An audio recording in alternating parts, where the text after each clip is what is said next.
आज की कथा कोई साधारण व्यक्ति की नहीं है। ये कथा है परम पूज्य श्री प्रेमानंद महाराज जी की है। वैसे आज इनके ज्ञान और तेजस्व को देख पूरी दुनिया हैरान है। यही महात्मा है जहाँ जाने के बाद व्यक्ति के अंदर कोई प्रश्न नहीं रह जाता और इनके हर एक वचन जीवन को ऐसे मार्ग पर ले जाते हैं जहाँ से इंसान परम सुख और हर भोग विकारों से दूर हो जाता है। कई बार देखने को मिला कि इनके पास कोई दर्शन करने को जाता है तो वह इस दुनिया की मोह माया को छोड़कर पूजनीय महाराज जी के शरण में चला जाता है।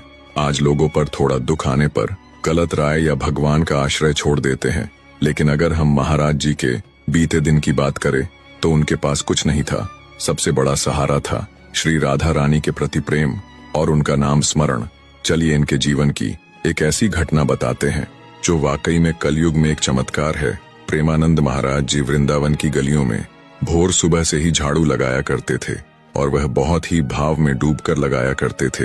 उनका ऐसा मानना था कि वृंदावन प्रिया प्रियतम का स्वरूप है, इसलिए बहुत ही प्रेम से झाड़ू लगाते थे और झाड़ू लगाते समय ध्यान पूर्वक व्रज की रज को देखते थे। कहीं कोई चिन्ह दिख जाए, कहीं कोई किशोरी जी के चरण दिख जाए, क्या पता ठाकुर जी के चरण दिख जाए। उनको करते करते कई वर्ष बीत गए। इधर किशोरी जी के मन में भाव आया कि हम नित्य वृंदावन में रास करने जाते हैं और पूरे वृंदावन को सुव्यवस्थित ये महात्मा करके रखते हैं और इनकी एक ही अभिलाषा है कि हमारे चरण चिन्ह इनको दिख जाए।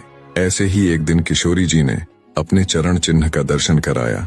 उन पावन चरण चिन्ह को देखकर प्रेमानंद महाराज के मन में विश्वास हो गया।